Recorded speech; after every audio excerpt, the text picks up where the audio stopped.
Bueno, lo primero, buenos días y bienvenidos a un nuevo vídeo de Alegal Abogados, su despacho de abogados en Vigo, con sede en la calle Marqués de Valladares.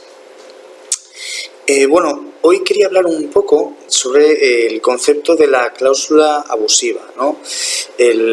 Porque es algo que yo creo que es muy importante, que es un concepto importante a tener en cuenta a la hora de analizar los contratos. Ya no solamente hablando de contratos hipotecarios, que lógicamente es en lo que vamos a centrar, ¿no?, el asunto en cuestión, sino con carácter general, en cualquier contrato que podamos firmar. Para ello vamos a hablar del artículo 82 de la Ley de Defensa de los Consumidores, que es donde se nos da una definición en el Estado español del concepto de la cláusula abusiva. Este nos dirá que se consideran abusivas todas aquellas estipulaciones no negociadas individualmente y todas aquellas prácticas consentidas expresamente que, en contra de las exigencias de la buena fe, causen, en perjuicio del consumidor y usuario, un desequilibrio importante de los derechos y obligaciones de las partes que se deriven del contrato. El hecho de que ciertos elementos de una cláusula aislada se hayan negociado de forma individual no excluye la aplicación de las normas sobre cláusulas abusivas al resto del contrato. Bueno, antes de seguir leyendo lo que es este artículo, ya que es un poquito extenso, vamos a definir esta primera parte. Bueno, por tanto, vamos a definir estas cláusulas abusivas como estipulaciones que no se hayan negociado de forma individual. Bueno, por lo tanto, si negociamos una cláusula abusiva de forma individual, podemos hacerle perder ese carácter abusivo. Pues, por ejemplo, cuando el banco nos llama para renegociar nuestra cláusula suelo. Ese sería, pues, una negociación, un pacto que podía excluir de esa abusividad, ¿no?, a la cláusula, habida cuenta que se nos ha puesto en conocimiento el carácter abusivo de la cláusula y hemos negociado para modificarla. No excluyendo esto, de todas formas, el carácter abusivo de la cláusula, ya que después nos dice que aquellas prácticas consentidas de forma expresa que en contra de las exigencias de la buena fe causan un perjuicio en el consumidor y usuario y un desequilibrio importante en los derechos. Bueno, desequilibrio importante en los derechos es el siguiente punto a analizar, ya que lógicamente la cláusula abusiva produce, pues, un beneficio a aquel que la interpone y por tanto un desequilibrio en las prestaciones. El consumidor se ve perjudicado por dicha cláusula, ya que ésta, o bien limita sus derechos como consumidor o usuario, o bien los vincula totalmente a la voluntad del empresario, o simplemente determina una falta de reciprocidad, ¿no?, en las prestaciones del contrato. Por lo tanto, para seguir con el análisis debemos entender que hay una serie de elementos comunes. Estamos hablando de un contrato entre un consumidor y un empresario, por la propia definición del artículo. Estamos hablando, lógicamente, de una falta de reciprocidad y de una cláusula incluida de forma unilateral y que no ha sido negociada de forma individual por el consumidor.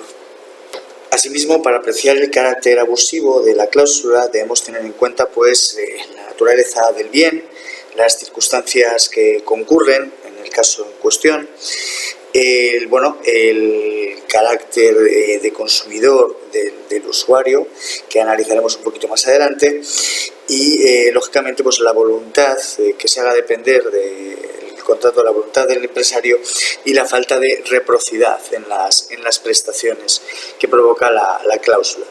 Otra cosa importante a tener en cuenta es que el hecho de que una cláusula abusiva exista un contrato no vicia de nulidad total al contrato, a no ser que la subsistencia del contrato sea imposible, ¿no? sin la existencia de esa cláusula, o que esa misma cláusula anule la prestación acordada en el contrato. Por lo tanto, vamos a dejar ya claro que, para que nos veamos amparados en este artículo, debemos ser consumidores. Aquí está claro que el artículo habla de un contrato que se produce entre un empresario y un consumidor, no de un contrato entre dos particulares ni de un contrato entre dos empresarios, sino de un desequilibrio que se produce al contratar una prestación, un servicio, un bien entre un consumidor y un empresario.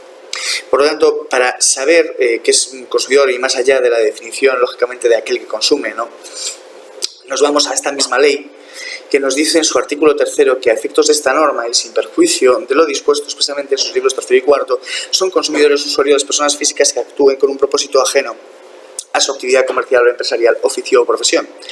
Por lo tanto, comenzamos diciendo personas físicas que no jurídicas, a no ser que estemos hablando de entidades que actúen sin ánimo de lucro, sino personas físicas, por tanto, que actúan con un propósito ajeno a su actividad comercial. ¿Esto quiere decir que un profesional que tiene una empresa como autónomo no se vea amparado por este artículo? Pues no. No quiere decir eso, ni mucho menos, y esto es una confusión que hay que aclarar rápidamente y que hay que dejarlo claro, porque yo, tras ver muchos vídeos y tras leer muchas cosas que he leído por internet, información bastante desacertada en este sentido. O sea, yo puedo ser un profesional, lógicamente no hablamos de mí como experto en la materia y como experto en derecho bancario, sino hablamos de un profesional cualquiera, puede tener pues cualquier otro tipo de negocio. Y este profesional puede actuar en cualquier contratación mercantil con un fin completamente distinto a su profesión y sin que su actividad comercial, empresarial o ningún interés mercantil medien en el contrato. Por lo tanto, este profesional sí se vería amparado, lógicamente, por este artículo, porque está actuando como un consumidor, no actúa dentro de su profesión y dentro de los márgenes de su actividad comercial o empresarial. Y ya con efectos meramente definitorios, porque esto ya no causa ningún inconveniente ni ningún problema, podemos decir que el artículo 4 dice que el empresario es una persona que se considera persona física o jurídica, ya sea privada o pública, que actúa directamente a través de otra persona o en su nombre o siguiendo las instrucciones con un propósito relacionado a su actividad comercial, empresarial, oficio o profesión. Yo creo que esto no causa ningún inconveniente a nadie y no es algo que sea importante a la hora de explicar esto. Por lo tanto, tenemos este contrato entre el empresario, este contrato con el consumidor, que genera un desequilibrio.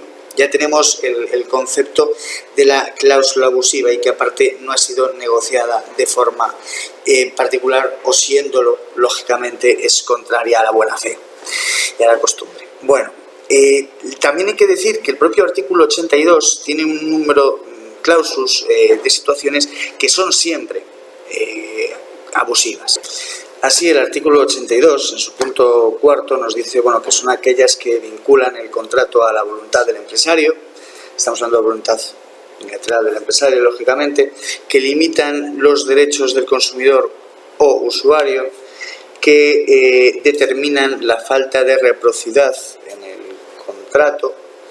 Aquí, lógicamente, pues está íntimamente vinculado con la vinculación a la voluntad del empresario, lógicamente, que impongan al consumidor y usuario garantías desproporcionadas o le impongan indebidamente la carga de la prueba, que resulten desproporcionadas en relación con el perfeccionamiento y ejecución del contrato, o que contravengan a las normas sobre competencia o derecho aplicable.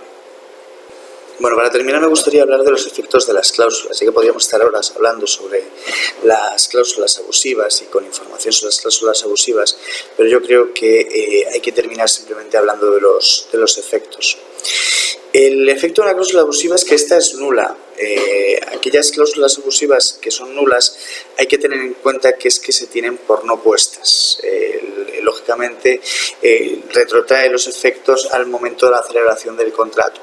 Esto no quiere decir, y el propio artículo 83 funciona como propia salvaguarda de la integridad del contrato y de la subsistencia del mismo, porque no quiere decir que el contrato sea nulo, sigue siendo obligatorio para las partes, lógicamente siempre que pueda subsistir sin la existencia de dicha cláusula.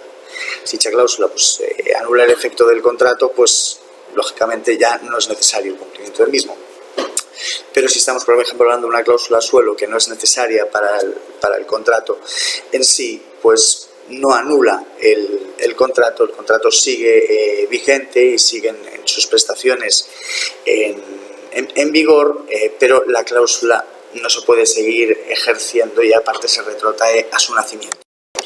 Y como veis, hemos hablado de nulidad, no de anulabilidad. Por lo tanto, si la nulidad implica el retrotraerse los efectos desde que se perfecciona el contrato y, por ejemplo, pues las cláusulas suelo, ahí vemos donde se explica la sentencia que pues, tuvo el Tribunal Europeo recientemente.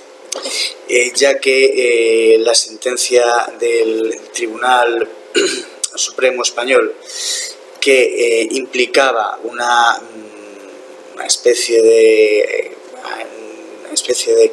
retroactividad limitada en la nulidad del clausulado, no tiene cabida en nuestro derecho y por tanto esta es nula y se tiene por no puesta y se han de devolver las prestaciones desde el comienzo del contrato, desde el comienzo lógicamente de los efectos de dicha cláusula. Lógicamente, y como decía, es muy complicado comprimir todo el conocimiento sobre cláusulas abusivas en un solo vídeo, en un solo artículo, y por tanto es importante que nos asesoremos, es importante que acudamos a un especialista, ya que no solamente podemos detectar cláusulas abusivas en contratos hipotecarios, sino que en contratos de seguros, bueno, en cualquier tipo de contrato, como podemos ver que se haya firmado pues, entre un empresario y un consumidor, o lo que aquello que la ley define como consumidor, lógicamente. Para ello, nosotros en Alegal Abogados, en nuestro despacho de Marqués de Valladares, número 12, quinta planta, estaremos encantados de revisar sus contratos y de asesorarles y en caso de que lógicamente exista una cláusula abusiva, pues decidir con ustedes la mejor línea de actuación para poder corregir esa situación y ese abuso. Les agradezco mucho que hayan visualizado el vídeo. He intentado ser lo más breve posible, pero como digo, es un tema extenso y bastante complicado de explicar. Muchas gracias por su atención.